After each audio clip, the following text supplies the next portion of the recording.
Our special guest this month is someone that we are genuinely excited to welcome back to Central Florida, to welcome to our community. Fish Stark is the executive director of the American Humanist Association and a second-generation humanist, which means he has spent his entire life not just learning what matters, but why it matters. You may remember Fish from his fantastic presentation at Free Flow 2025, but he also visited us during our 2024 STEM holiday gift drive, where he and the AJ showed up in a big way with meaningful support for that project. That partnership has continued, and we're especially honored that as a chapter of the American Humanists, CFFC is a recipient of the American Empathy Project's grant this year. Before joining the AHA, Fish worked across psychology, education, and social justice, supporting youth activists in over 140 countries, building mental health tools for kids, and running mentorship programs in communities that don't always get the attention that they deserve. Fish lives outside Washington, D.C. in Annapolis, Maryland, where he works with the local Democratic Party and is a member of the Unitarian Universalist Church. He holds a master's in child development from Harvard and a bachelor's from Yale, which sounds intimidating until you remember he also chose a leadership role in nonprofits. So he's thoughtful, accomplished, charitable, community-minded, and more than funny enough to keep us all awake for this 2-hour lecture. Please help me welcome back Fish Stark. Oh, thank you so much, Jocelyn. Thank you all for being here. I'm so excited. And I tell David and Jocelyn, and I tell you guys every time I come out here, if every single one of our 250 chapters around the country was like Free Flow, we would be in a different country right now. Truly. There was a Harvard political scientist named Theda Skocpol who did a study of what worked to defeat fascism during the first Trump administration. She said it wasn't the Women's March, wasn't the ACLU filing lawsuits. It was 2,000 to 3,000 local groups like this one, where people with shared ideals came together, shared information, supported each other, and worked in their communities to build resistance to tyranny. Groups like this are what is going to save our democracy, and we don't have stronger groups in the Humanist Network than CFFC. So everyone who donates to CFC, everyone who hosts events, everyone who participates in their advocacy, thank you guys for what you do. I can't appreciate it enough. So as Jocelyn said, my name is Fish Stark. That's fish like the animal, Stark like Iron Man. I am proud to be the executive director of the American Humanist Association. We work to build positive identity and community for the 100 million Americans who are not religious and mobilize them to fight for the things humanists have fought for centuries. Civil rights, civil liberties, social justice, human dignity, and the separation of church and state, or as the Trump administration calls it, terrorism. This is the lifelong dream of mine. I was a very argumentative child, and I always hoped I would one day grow up to run the American Association of People Who Agree with Me. That joke works on 2 levels. Can you imagine humanists agreeing on anything? Anybody heard the joke, 2 Jews, 3 opinions? Okay, so for humanists, it's more like 2 humanists, 4.5 opinions, and a board subcommittee on whether you can have half an opinion. My fiance taught me that joke. She's a secular Jew. You want to know what you call it when a Unitarian humanist and a secular Jew get married? An interfaithless marriage. She was trying to remember that joke the other day. She said, an unfaithful marriage? I was like, I hope not.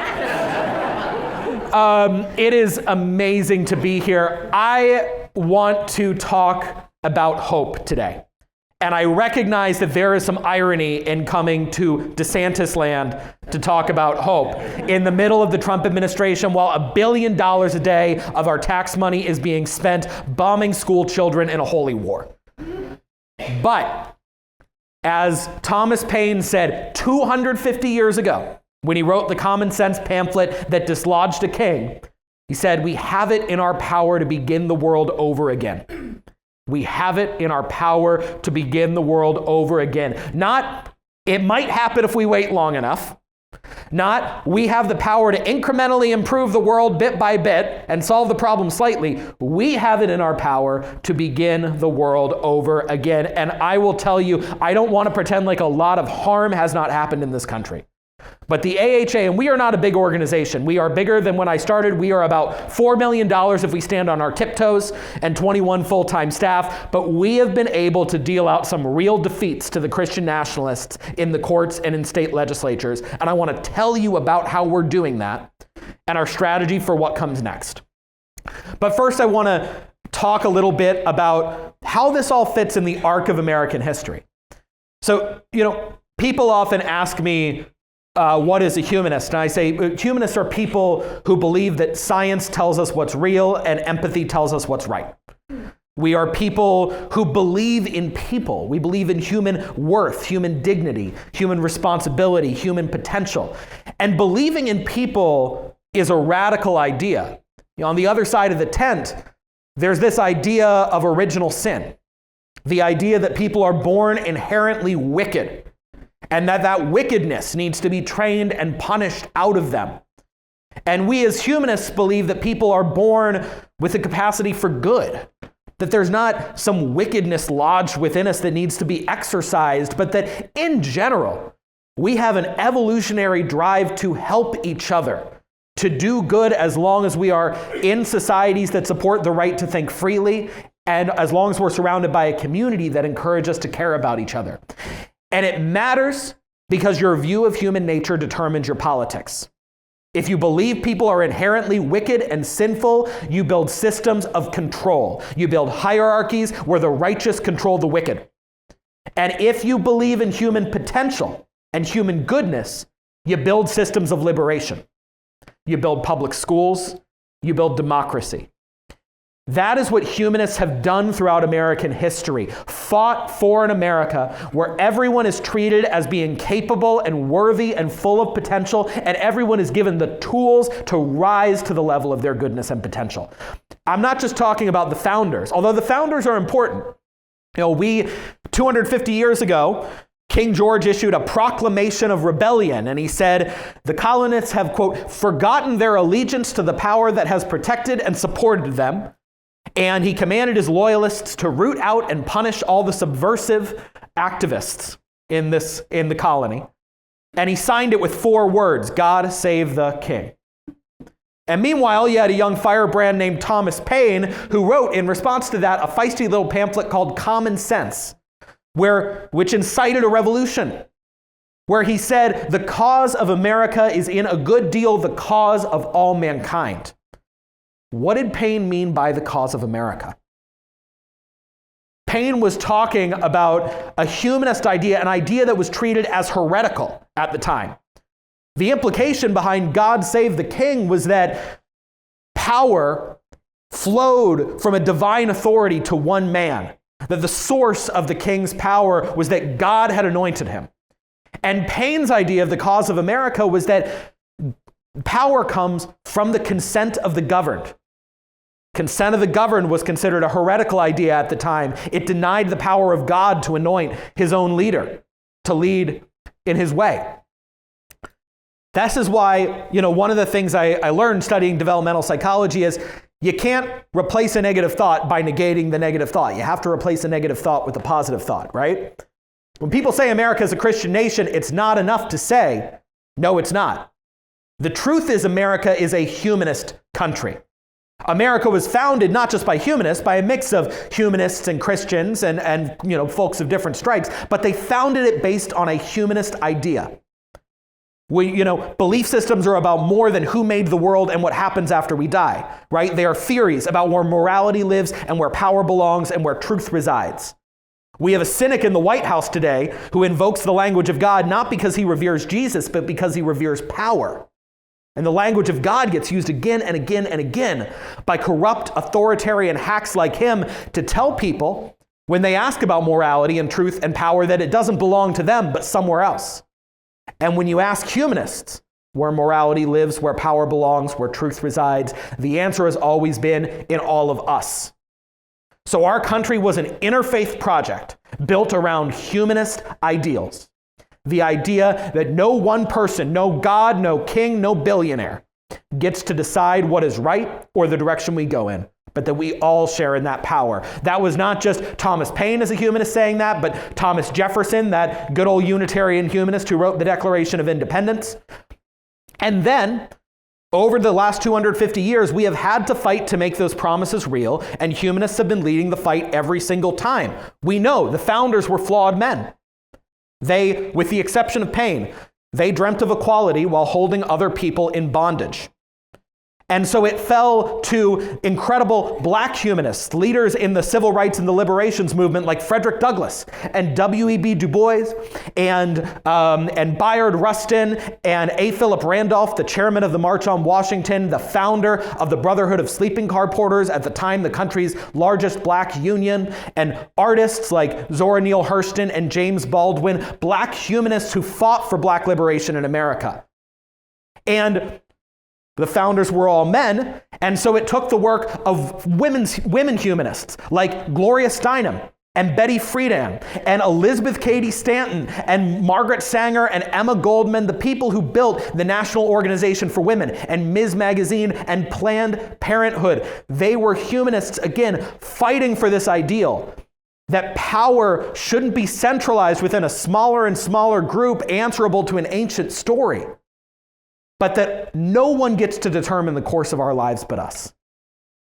And putting politics aside for a second, humanists didn't just fight for civil rights of all people, they fought to use science and technology and psychology to expand the tools that gave all of us the ability to live lives of more choice and more meaning and more achievement. Think about John Dewey, who helped found the American Humanist Association and created the modern American public school. And he believed the point of public school was not to train compliant factory workers, not to drill students in rote memorization, but to teach them to question, to prepare citizens who could lead in democratic societies. You had Jonas Salk, who used his knowledge of science to create the polio vaccine, saved millions of lives, and then refused to patent it. They asked him who owned the patent. He said, the people own the patent. Would you patent the sun? And then Steve Wozniak co-founded Apple Computers, put the power of a mainframe in every one of our pockets.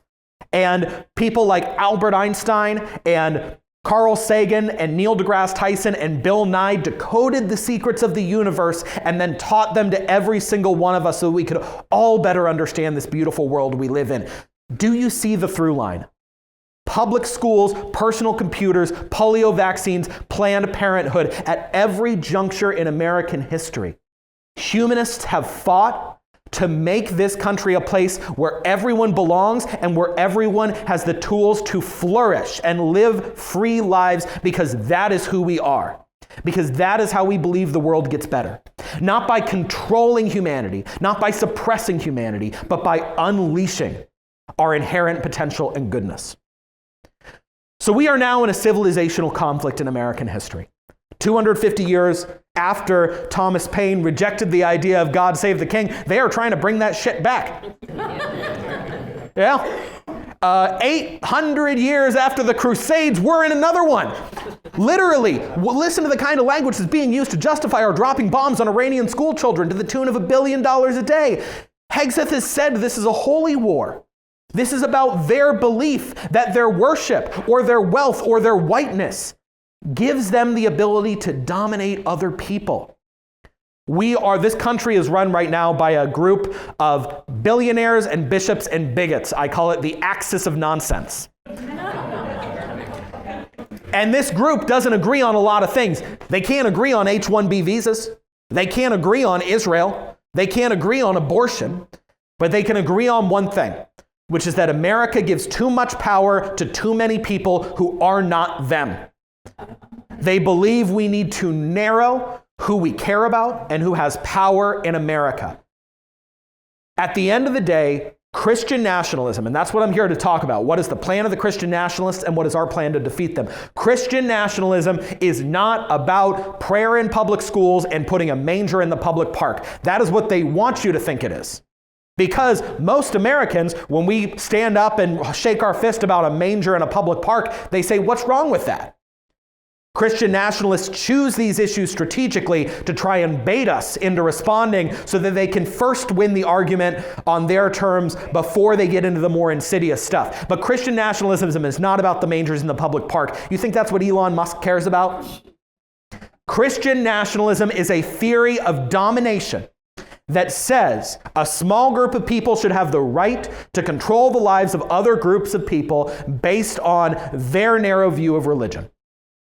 Christian nationalism is about restricting your right to health care. They're working now to make it so that doctors can deny you the health care you need based on your religious beliefs. Christian nationalism is about indoctrinating children and robbing them of the right to learn. Christian nationalists are trying to take money out of our public schools and send it to unaccountable private schools run by the Christian right, where they take big salaries off the top and they reject children with disabilities, children who are gay, children who do not share their religion. Christian nationalism is about giving them the right to bar us from public life. You have Mark Wayne Mullen, the new appointed head of the Department of Homeland Security, who was saying last year as a senator from Oklahoma that atheists should be barred from being public school teachers. They want the ability to control our lives. And here's the final thing about Christian nationalism that we need to understand. It is a grift. It is a grift. Christian nationalism is designed to separate you from your money, send it to the billionaires, and give the Christian right a cut. And I will tell you how. Ultimately, the way it's been working over the past 20 years is the billionaires and the Christian right together push the government to privatize public services, right? To say, well, why does everything have to be public school? Why can't private companies run a public school? Well, why would we have, government-run healthcare like they do in Canada or Britain or Germany or France or Greece or Spain or every other, developed civilized country in the world? Why shouldn't private hospitals be able to give you healthcare? Or why do all the adoption agencies have to be run by the government? Can't the private market do it better? And people are like, oh, okay, well, and so we privatize the public services. And then they say, well, if you'd let a secular company run this public service, you can't keep a religious company from doing it. That's religious discrimination. You have to let the church run an adoption agency. You have to let the Catholics run a hospital. And then they say, well, now that we've established the government doesn't have to run this, and the church can run this, you can't tell the church it can't run this its own way. You're not going to make the Catholic hospital provide forms of medical care that violate their beliefs. You're not going to make the Catholic adoption center, let a gay couple adopt a child. You're not going to tell this business run by a Christian that they have to follow the law in terms of how they treat their employees and pay for benefits. Do you see the cycle? They water down what we can expect, and then they water it down further so that they can give more and more special privileges to our group, their group, and treat the rest of us as second-class citizens. Look how quickly they went from arguing at the Supreme Court that their religion means they should not have to provide contraceptives in their healthcare plans at Hobby Lobby, to last year they won a case at the Supreme Court saying because we're religious, we shouldn't have to pay unemployment benefits. It is a grift designed to part us from our money. And if you doubt it, think about this. Why is Elon Musk talking about God? The man who has never set foot in a church in his life. The man who famously paid for his mistresses to get abortions. Why is he talking about God and religion? Secular law protects the working person in this country. The idea of secular law is that there is no authority that can supersede democracy. No God, no king, no billionaire. It belongs to us. And that is very inconvenient to the billionaires because there are more of us than them.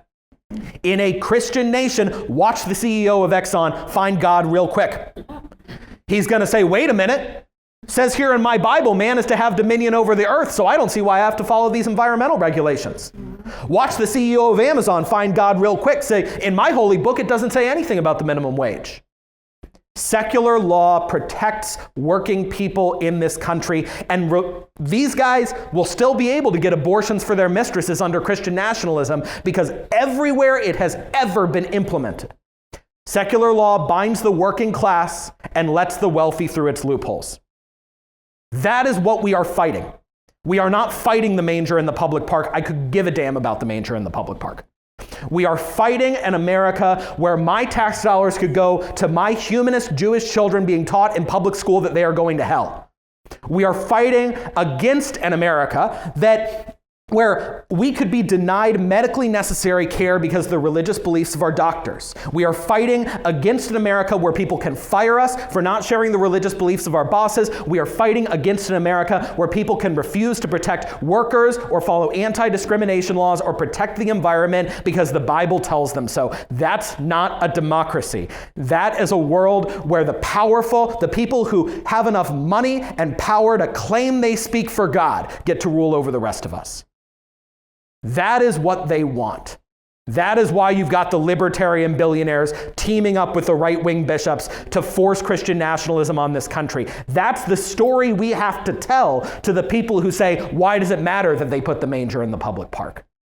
Ultimately, they are coming for all of us. And it's not just, we used to be able to say, oh, that's just Nebraska, but now the people who run Nebraska run the country. So what are we going to do about it? They have been incredibly successful fighting on three fronts over the years: legal front, political front, and the cultural front. And we're trying to work on all of those fronts. On the legal front, they have packed the courts with ideologues who answer to them, who they have been training since law school. You ever hang out at a law school and you see how much money goes into these Federalist Society events? They wine and dine these kids and they put them on a pipeline to the Supreme Court, and they pick the most pliant ones and the most ideologically conformist ones. And once they're there, they carefully select cases and bring them to try and misinterpret the free exercise clause of the Constitution. Congress shall not, the Establishment Clause is Congress shall make no law prohibiting or respecting an establishment of religion or prohibiting the free exercise thereof. That's the Free Exercise Clause. They're expanding the definition of free exercise to say you having to pay unemployment benefits is a violation of your free exercise rights. And they bait us into lawsuits on things like mangers in the public park so that they can win and establish bad precedent and then build on it and ultimately erode the rights all of us have to equal treatment. So here's what we're doing. I want to talk about what we've won in the last few years, and I want to talk about what's ahead, because it's easy to hear this story about the courts being captured and assume that all is lost, and it's not. In the last year, the AHA has won more court cases than ever in recent memory. Just 3 weeks ago, we beat the state of Arkansas in federal court. They said, we're going to put a Ten Commandments monument up in front of the State House, and we're not going to allow stuff from any other religion. We took them to court with the Freedom from Religion Foundation, and we beat them just a few weeks ago in federal court. Up the street in Ocala, Florida. They used public taxpayer dollars to host a Christian prayer vigil, and our members told us about it, and we sued the city of Ocala, and a Bush-appointed federal judge ruled in our favor, said that's an unconstitutional use of public resources, and we forced the city to settle.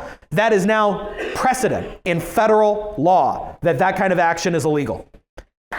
Yeah, you can clap for that too. Last year, we sued the state of West Virginia. Has anyone else lived in West Virginia? I used to live in Charleston. Anyone else? No? Okay. I'll tell you something. You cannot drink the tap water in West Virginia. The coal companies have poured so many pollutants into the waterways. You cannot drink the water. West Virginia last year took $5 million out of the state water fund and sent it to a private Catholic college in Ohio that only grants degrees in Catholic studies for Catholic education and to start an anti-abortion think tank. And we teamed up with the ACLU and we sued their asses. Yes. And I don't know if you know, West Virginians don't like people messing with their government benefits, and they really don't like Ohio.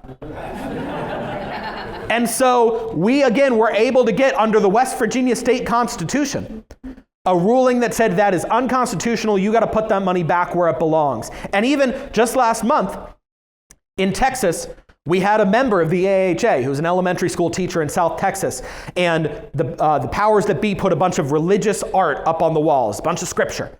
And he said, I think you should take that down. That's not right. And they said, oh yeah, get a lawyer. He got a lawyer. We sent a letter to that school district and we told them the laws they had violated, and we said, you better do something about this or we will. 2 weeks later, we got a letter back saying the art had come down. That means they're scared. They know they are in over their skis. They know they are testing the boundaries of the law. When people know there is a cop on the beat, they behave.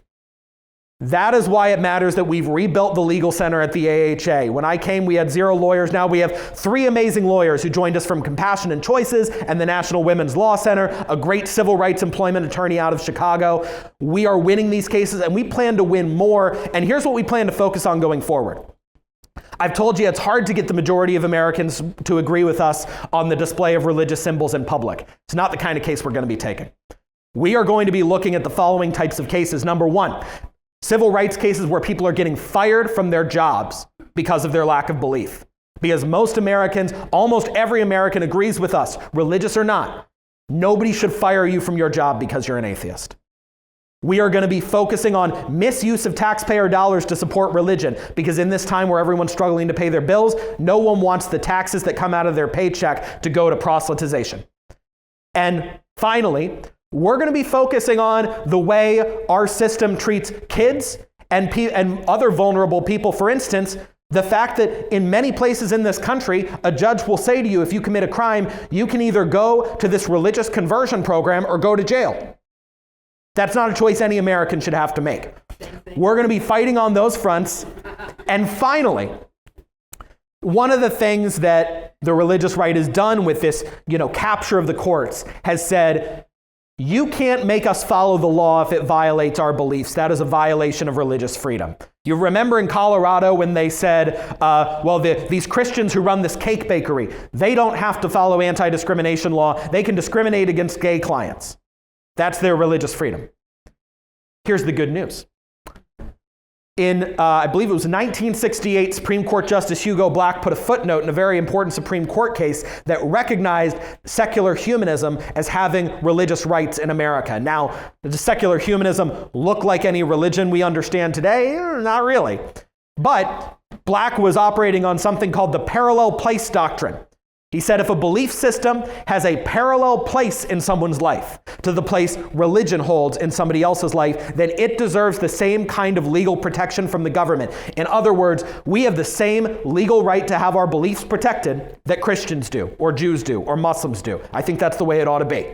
Yeah. And so, if Christians have the right to opt out of anti-discrimination law because of their deeply held religious beliefs, then maybe humanists have a right to an abortion.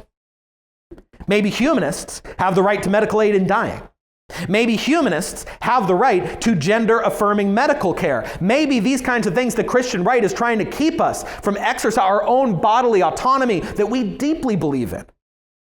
Maybe we have as much right to that as they have to discriminate against their neighbors, maybe even more. So this is not without precedent. The National Council of Jewish Women sued the state of Indiana under this same logic. They said, it doesn't say anything in the Torah about abortion. You cannot, it is a violation of our religious freedom. And a Jewish woman has a right to an abortion in Indiana now. We are working on the same kind of novel legal claims that they pushed through the courts for decades. And people laughed at them and laughed at them and laughed at them 30 years ago. And now those claims are the law of the land. So when you support the AHA, that is the kind of innovative, in the trenches legal work we support, using their own logic to cut their legs out from under them. Let's talk about politics. Because their goal in politics is to create a permission structure for, religious nationalism by using their political post as a pulpit, and then watering down our public services so they can privatize them and have religion take them over and make them inaccessible to us. And the way they do it is they groom people from school board all the way up to Congress. They host prayer breakfasts and dinners and junkets to foreign countries. They work to cultivate our elected representatives and train them to create the kind of policy they want to create. We can do the same thing. In 2018, we created the Congressional Freethought Caucus. Everybody know about caucuses in the House of Representatives and how they're the way representatives share information. Anyone hear of the Freedom Caucus on the far right that's driving the majority party off a cliff? We created the Freethought Caucus in 2018. Jerry McNerney, Dan Kildee, Jared Huffman, and Jamie Raskin met in our conference room in DC and put it together. Last year, it became the fastest growing caucus in Congress. Today, it is larger than the House Freedom Caucus.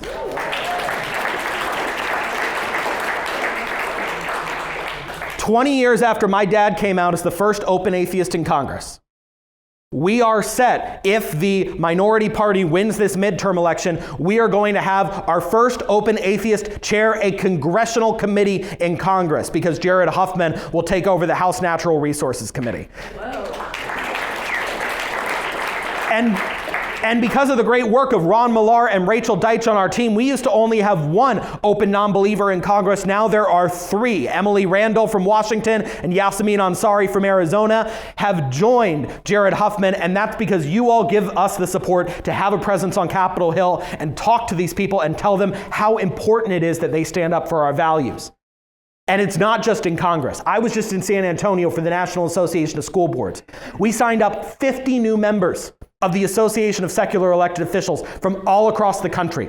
We're providing them with model legislation and training and legal advice and support, just like the religious right does, to fight back against Christian nationalism in their community. We have 75 state legislators who are openly identified as atheist or humanist or agnostic or secular, hundreds of local elected officials. We are building the bench that the religious right built 30 years ago, and we are expanding our team. We have 5 full-time lobbyists now who work to fight for us and organize people from Congress on down to work for our beliefs.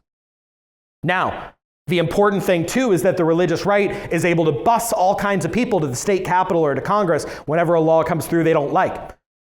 We stood up our state advocacy practice a year ago, and we have already trained 750 of our members across the country to, when a bill comes that is about, say, putting a chaplain in a public school and calling him a mental health volunteer. Oh, in Maryland, they put that bill in this year. Maryland, the state that voted for Kamala Harris, more than any state in the country except for Hawaii, they put that bill in. And they put it in Kansas, and they put it in Ohio, and they're putting it in other places. We've got bills like that. We've got bills about forced prayer. We've got bills creating school voucher programs, draining money out of our public schools, sending them to the Christian right. Now we are tracking 150 of those bills, and whenever one of those bills hits a committee, we have people writing their state senators and state legislators, submitting testimony, going in person to testify. We had humanist hospital chaplains who drove out to Columbus, Ohio and said, "I am proud of my work as a hospital chaplain. I do not belong in a public school." We've seen 15 of those bills go to committee. We have defeated 2 of them. The rest are stalled. We're hoping that this session, none of those bills will pass. Because here's the truth. Politicians are very scared and fickle people sometimes. I know, I grew up around them. If we can show them there is an extreme political cost to focusing on these kinds of issues, rather than lowering gas prices, lowering home prices, putting more money in people's pockets, they will back off. Even in Oklahoma, the Republicans in the legislature have been rejecting the most extreme proposals for public schools. Because here's the deal. Here's why it matters that we fight like this. Here's why it matters we make a big stink every time they put a bill like this in, why we send people to track the Religious Liberty Commission and report on what they're saying. Christian nationalism is the most unpopular part of the MAGA agenda. People didn't vote for MAGA so that their kids could be forced to pray in school. Maybe a few of them did. Most people did not. They voted for MAGA because it promised them more money in their pocket. They promised them they would take on the unaffordability of American life. Have they done it? They have focused on creating this nonsense anti-Christian bias commission. A majority of Christians are opposed to the anti-Christian bias commission. They have focused on promoting the Project 2025, which has 4% public support.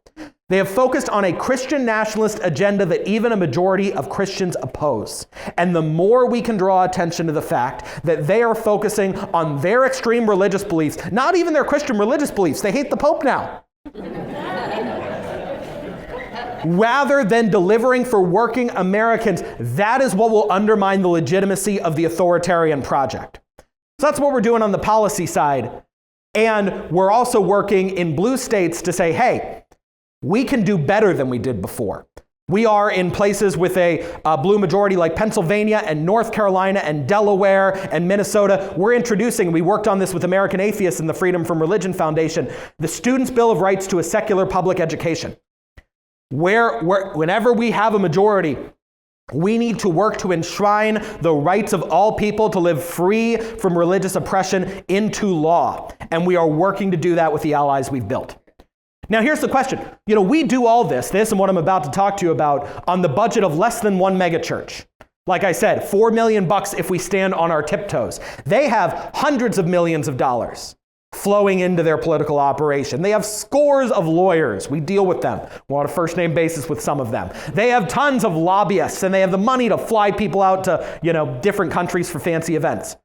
How did they build all that power? How did they get all that money? How did they get all these foot soldiers?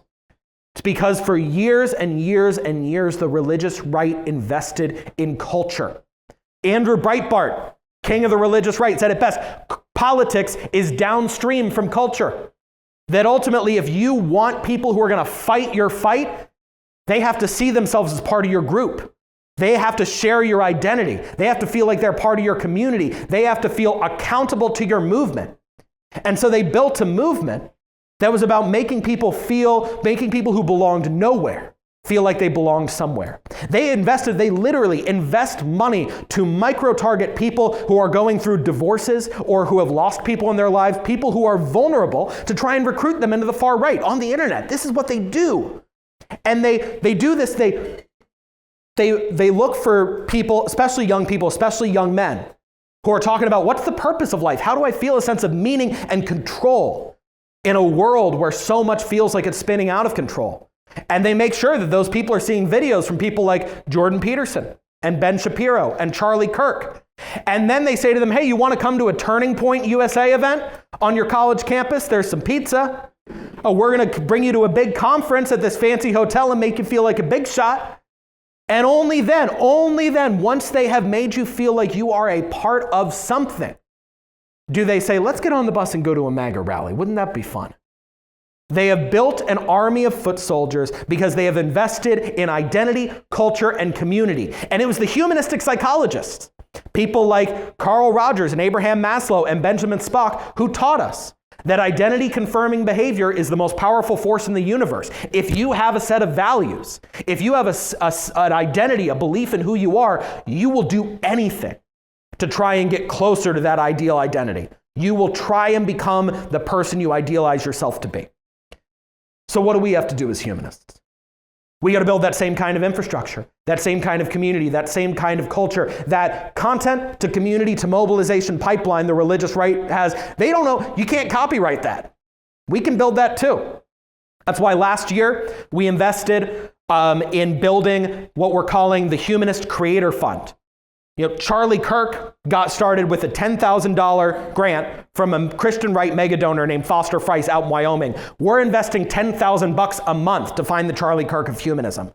We are working with the kind of content creators like Matt Bernstein and Monty Mader and Drew McCoy, genetically modified skeptic, and Sean Towers and Jesus Unfollower and Alyssa Grenfell, the creators with hundreds of thousands of followers young people are watching every day to talk about humanism, to help bring young people into the AHA. And membership in the AHA, new membership, is up 52% in February relative to last February because we've been investing in this kind of content online. And then we've been working to build up our chapters. We added 30 new chapters to the AHA last year. David and Jocelyn will remember when I started, we had 1/2 of one person's time focused on supporting our chapters and our community work. Now we've got a team of 3 that's doing that work. Yes. Because these communities are important. It's how we share information. It's how people build commitment. It is how we grow.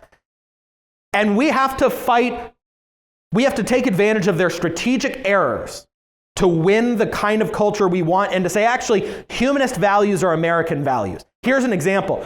We talked about the American Empathy Project. We are putting $100,000 into the hands of local community groups around the country, some of which are AHA chapters, some of which are folks who didn't know about the AHA but said, yeah, I guess my secular mutual aid group is a humanist group. And we are funding them to solve real problems in their community for people because a tidal wave of cruelty is coming from Washington. The reason we're doing this is because the radical right is waging a war on empathy. Pete Hegseth's personal pastor, Doug Wilson, went on a podcast and said, empathy is a sin because it causes people to turn away from God for the sake of the neighbor. Ladies and gentlemen, the Christian right. I've never heard a better argument for empathy in all my life.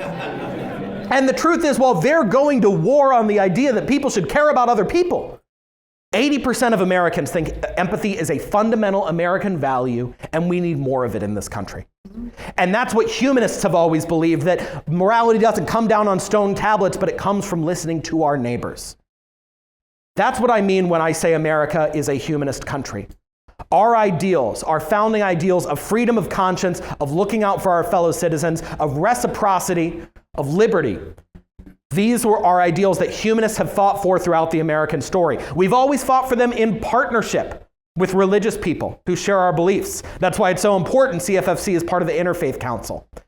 If we can fight for and be clear with people about what we do believe, not just what we don't believe, if we can show people that we are out in the community solving problems, if we can reach young people with content when they're looking for meaning and purpose that says, this is a belief system that can give you meaning and purpose without having to hate somebody, and then bring them into communities that welcome them and support them, then we're going to build the power we need to build on these winning strategies and beat the Christian right everywhere they are trying to enforce their program. That is why the work matters. That's why we're doing what we do. I'll close with this.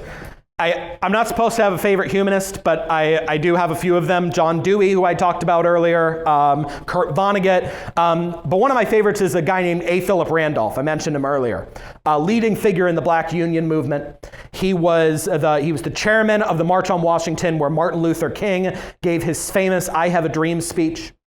And he said, power is the product of organization. Organization is the product of unity. Unity is the product of understanding of a common interest. That is the work we do at AHA. We build the understanding of a common interest. You all provide the organization. Together we build power. So here's my ask to you. The writer Anne Lamott said there are two types of prayer. Thank you, thank you, thank you, and help me, help me, help me. I'm not a praying guy, but I think those are both appropriate for this situation. Thank you for being members of CFFC, for coming out to see live humanism today, and for all of your support of the AHA. Help us. Become a member of the American Humanist Association. You get a magazine. We're a democratic organization. You get to vote for our board, which governs the organization. Sign up for our newsletters. Those are free. And become a member of the Center for Freethought Equality, our C4. We are doing a lot of political work I cannot discuss in this room. I can only discuss it with you if you are a member of the Center for Freethought Equality. I promise you, you will want to know about it, and it is free to join the CFE. Like A. Philip Randolph said, if we're able to work together, organize together, and build unity based on our shared understanding of what we want America to be, we have already proven the religious right can be beaten. Let's do it at scale. Thank you, guys. I'm so excited to be here. Can't wait for your questions.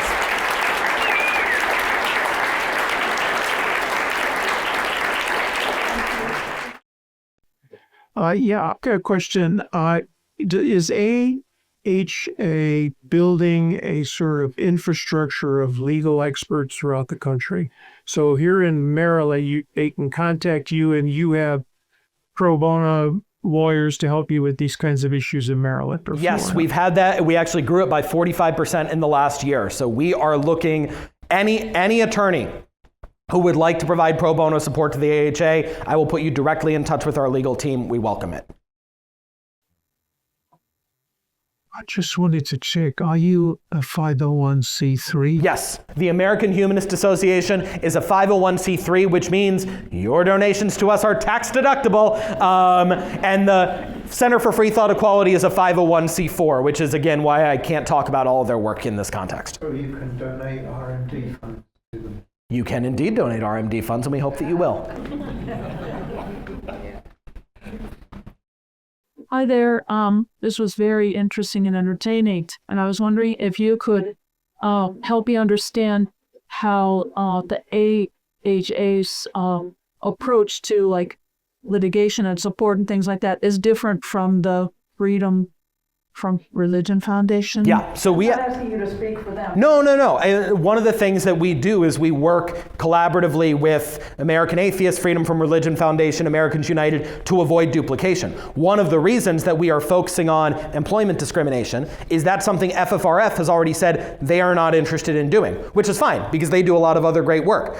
Other times we team up, right? So that legal win in Arkansas, I mentioned, that was our lawyers and FFRF's lawyers working together.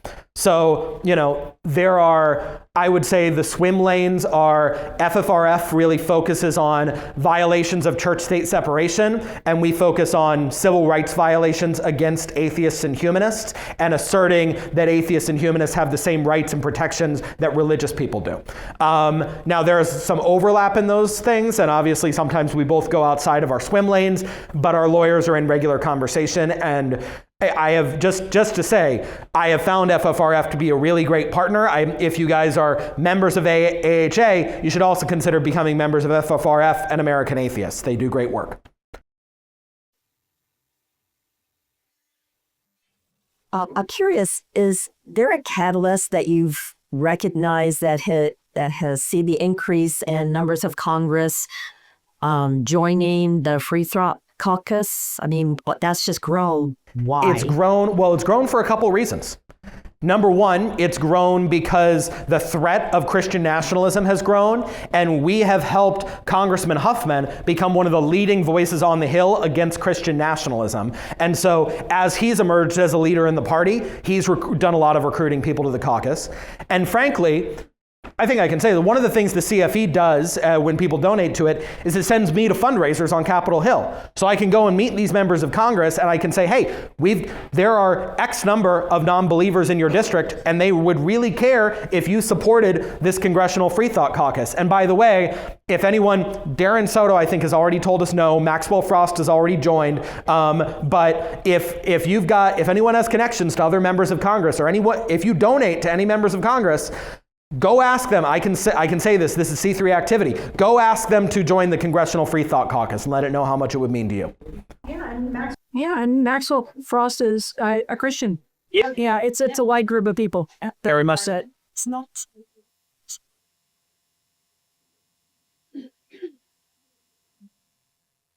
Thank you for coming out and your presentation. It was very thought-provoking. One question I wanted to ask you based on where you are and the environment you work in, it seems like this wasn't your father's issue, but in this generation, there's been nothing like the transgender issue to kind of fuel the Christian right and also to provide challenges for all of us.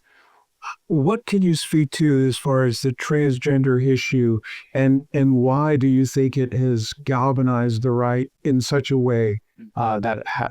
So here's my perspective. I think when you look at, I think we read the pulse of America wrong on how they think about trans people and the fight to protect them. When you ask Americans the question, which party do you trust more on LGBTQ issues? People say the Democratic Party, and it's not close. So there are some Americans who have a violent, seething hatred of trans people. But most Americans are like, these are our neighbors, and they ought to be protected and treated decently. Now, what happened in the 2024 election was Republicans made the argument that Democrats had focused on protecting a small number of Americans and not done anything to make life more affordable for working people. The part of that argument that resonated was not that people were mad that the Democrats had protected trans Americans from discrimination and fought for their liberation. People were mad because they felt like we put this guy in office and our bills are higher, our electric bills are going up, our gasoline prices are going up, and frankly, the president was refusing to acknowledge that there was a problem with the economy. So I think ultimately, bigotry comes from scarcity, right? In large part. When people are feeling stretched, there is a push to find a scapegoat. And Donald Trump has a generational talent for identifying scapegoats, and he exercised it. But ultimately, I think what we need to do is continue to stand on the principles that we've always stood on. Abandoning trans people is not going to bring people back to the fight against authoritarianism. In fact, it's going to reinforce the idea that some people in charge of the opposition party don't really have a moral compass. The truth is, I think, and I said this back at Free Flow, this is a humanist issue because it all goes all the way back to John Stuart Mill. Right? John Stuart Mill, humanist, writing in the 1870s, way before anybody had ever heard of woke, wrote about the need for experiments in living to guard against the tyranny of custom. In other words, we need to fight, even if we don't understand it, we need to fight for a country where everyone can live freely and identify freely in the ways that they want, because that freedom protects all of us. And it creates a world where we're not ruled by small minds and traditions. I think it's important for us to stand up for that. And I think what we're going to see is that courage will be rewarded down the line. Over here. So there are three other organizations that seem to have a lot of shared interests with the AHA. You mentioned the ACLU as a group that, fights for civil rights, civil liberties. There's also American Atheists Association and Americans United for the Separation of Church and State. Now, I'm wondering, what sort of relationships do you have with those organizations in your legal? Absolutely. So American Atheists, I'll be frank, American Atheists is the best neighbor in the secular space. They are very generous with their time, with their energy, with their support. We love working with them. They do not do as much litigation. They work more on amicus briefs, but our team still gets together and strategizes. And in the policy space, we work together. We co-authored a bill with them in FFRF that I was mentioning, the Students' Bill of Rights to a Secular Public Education. That's the first time our organizations have gotten together and done that anybody can remember. But that's what we need to be doing more of. There's no reason for us to all write three separate bills when we could just get together and write one.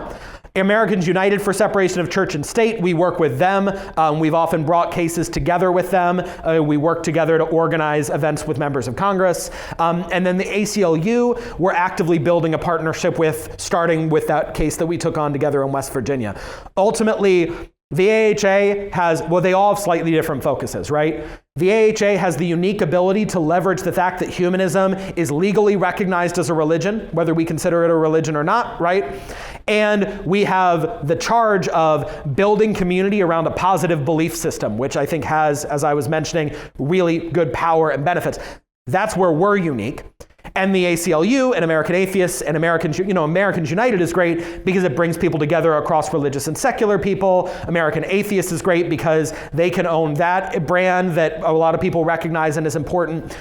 And so the important thing is we recognize we all have separate things to do, but wherever we're overlapping, we got to coordinate and work together. So yes, if you're a member of one, you should be a member of them all. Excellent point. Any final questions? How many? So I would sum up everything that you said. It's you guys are finding ways to fight fire with fire. And I want to talk about the cultural aspect that you brought up and how they're finding a lot of people to support the Christian right by carding young men, what have you. So you have an outreach program with them. You also brought up the grieving and the Worcides and Kraus older gentlemen. What are you doing to outreach to them? I can really relate to that because the televangelist got hold of my aunt after she lost her cousin. Absolutely.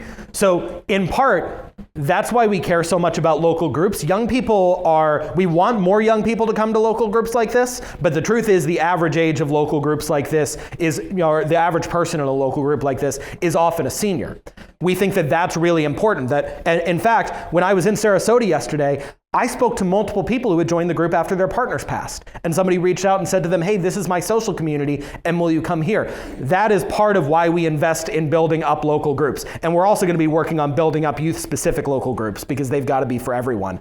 And so we were talking about seniors and we were talking about people who are going through grief. The other thing that we do that folks should know about is we train and certify hundreds of humanist chaplains and humanist celebrants around the country. You want to know the Humanist UK is about 10 times bigger than us, despite the UK being smaller than we are. You want to know what the head of Humanist UK told me is their number one driver of growth is weddings. Is humanist weddings, which are now the most popular type of wedding in the UK. And so we are training people to do services at weddings, at funerals, baby naming ceremonies, renaming ceremonies for transgender folks. We have I think it's over 150 now, humanist hospital chaplains working around the country, holding the hands of the dying and working with their families. Ultimately, humanism, like any other belief system, can provide people with comfort and structure in their moments of transition, their moments of joy, their moments of loss. And people are building careers in doing that work, and we're out here supporting them and sometimes fighting for their legal right to be recognized. So that is being there for people in their most vulnerable moments is what builds trust. That's what the televangelist did with your aunt. And that's what we have to do too at scale. We just hired a great new leader for the Humanist Society. I'm so excited for y'all to meet him soon. And we're going to keep doing it. Thank you. Thanks, everybody.